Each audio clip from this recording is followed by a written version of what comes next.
Shalom Israel, Shalom. It's your boy Yasharawan coming back finally after about a week's break, man. Gonna jump into the videos again, gonna get some more good stuff out of these books, start tearing down that false doctrine, all that fucking nonsense that's going around. I haven't been able to get on YouTube to post videos or to really comment or anything too much. I've only been able to watch a couple of videos.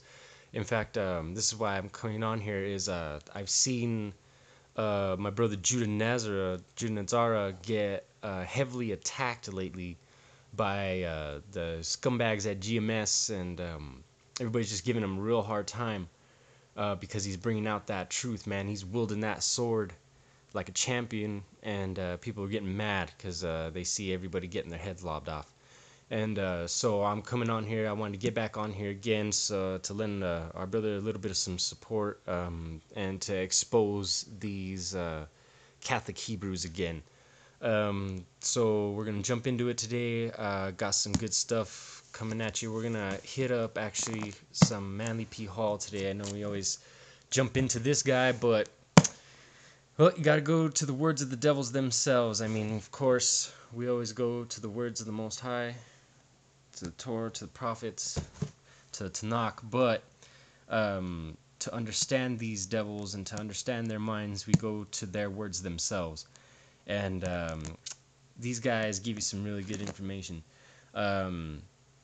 So I'm gonna try to go kind of fast today, Israel, because I'm trying to get as much information as I can in with the shorter period of time. I only have so much time to film. Just been hectic lately. I've been moving. I had to move from one city to another. It's just been a mess, man. Haven't had no internet lately. Everything's just been giving me problems. I've been getting attacked, man. Basically been getting attacked by everything and everyone because they don't want this to come out. That's what I think, anyway. But, so here we go. Secret Teachings of All Ages, Manly P. Hall, you know who it is. So, I'm going to bring out something today, because you got all these camps running around with their damn KJV Bible.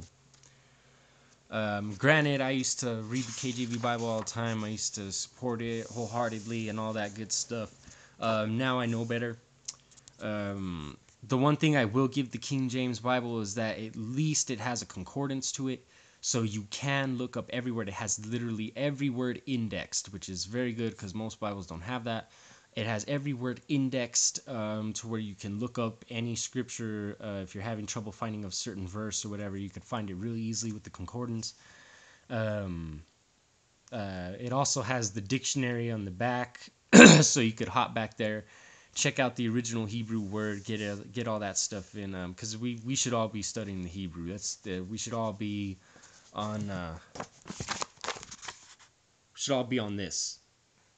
Should all be on this. But unfortunately, because we have had our heritage taken from us, just like Jeremiah 17 says, we have to read English. But at least we could stay away from this, because here on page 539 of Manly P. Hall's book, we have a chapter 38, titled Bacon, Shakespeare, and the Rosicrucians. Now, there's a man by the name of Sir Francis Bacon, and he was around in England. This guy is the actual William Shakespeare. William Shakespeare, he was a real man, but the real man, as we're about to read, was illiterate, and the actual writer of the so-called Shakespearean plays, and also the so-called proofreader of the scriptures was this Sir Francis Bacon, who was heavily involved in Rosicrucianism and Masonry. They call him a Mason, one of the first Masons. They call him CFR. Okay, so let's get some good stuff out of this chapter. Let's see what we got. It is quite evident that Shakespeare could not, unaided, have produced the immortal writings bearing his name. So right here, Manly P. Hall will tell you. It is quite evident William Shakespeare could not, unaided, have produced the immortal writings bearing his name. He did not possess the necessary literary skills of the town of Stratford, where he was reared, contained no school capable of imparting the higher forms of learning reflected in the writings ascribed to him. So this guy couldn't even, there wasn't even any good schools over there. There was no mystery schools, no none of that stuff over there to teach him any of these things. So there's no way he could have wrote it. It says his parents were illiterate, and his early life he evinced total disregard for study. So this guy didn't even like to study. So how could a man that doesn't even like to study and grew up in a completely illiterate household have written the Shakespearean plays? So now it says there are in existence but 6 known examples of Shakespeare's handwriting. All are signatures, and 3 of them are in his will. So there's only six times, only 6 references, 6 known examples of his writing, of his handwriting, his actual handwriting, all signatures. Well, half of them. The scrawling, uncertain method of their execution stamps Shakespeare as an unfamiliar with the use of a pen. It is obvious either that he copied a signature prepared for him, or that his hand was guided while he wrote. So this guy couldn't even write. This guy was just a copier. He's doing simple tricks so that he was able to sign his name. It says no autographed manuscripts of the Shakespearean plays or sonnets have been discovered, nor is there any tradition concerning them other than the fantastic and impossible statement appearing in the foreword of the Great Folio. So in the foreword of the Great Folio, it talks about this, but this Shakespeare was illiterate. The real Shakespeare, notice they even spell it different. It's spelled S-P-E-R-E. There's no A in there.